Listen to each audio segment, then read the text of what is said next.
mes collègues ne seront pas surpris de m'entendre une fois de plus dans ces murs prononcer le nom de Bolloré.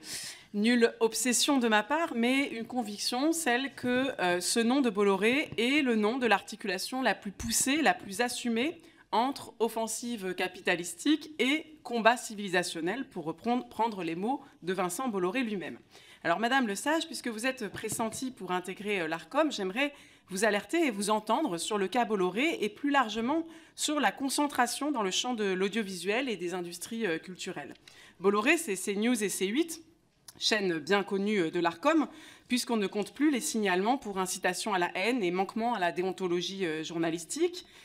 Ces signalements sont autant de signes du mépris de Bolloré pour la puissance publique, puisque je le rappelle que c'est la puissance publique qui met à disposition gratuitement les canaux de diffusion de ces chaînes en échange d'une convention avec l'ARCOM, convention donc largement bafouée dans ces cas-là.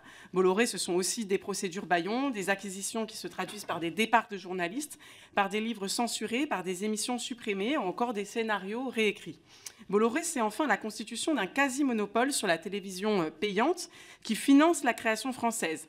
Rachat du groupe Canal avec les chaînes C8, C-Star, CNews, Europe 1 et plus récemment acquisition d'OCS et du catalogue Orange Studio. En parallèle, Bolloré attaque l'audiovisuel public par la voix de son bon soldat Cyril Hanouna. Or, ce même audiovisuel public reste le plus gros financeur du spectacle vivant et de la création audiovisuelle, mais il voit son financement mis en péril par la suppression brutale de la redevance voulue par Macron et applaudie par le Rassemblement national. Comme productrice de cinéma, je vous imagine sensible aux enjeux d'indépendance et de diversité de la création audiovisuelle.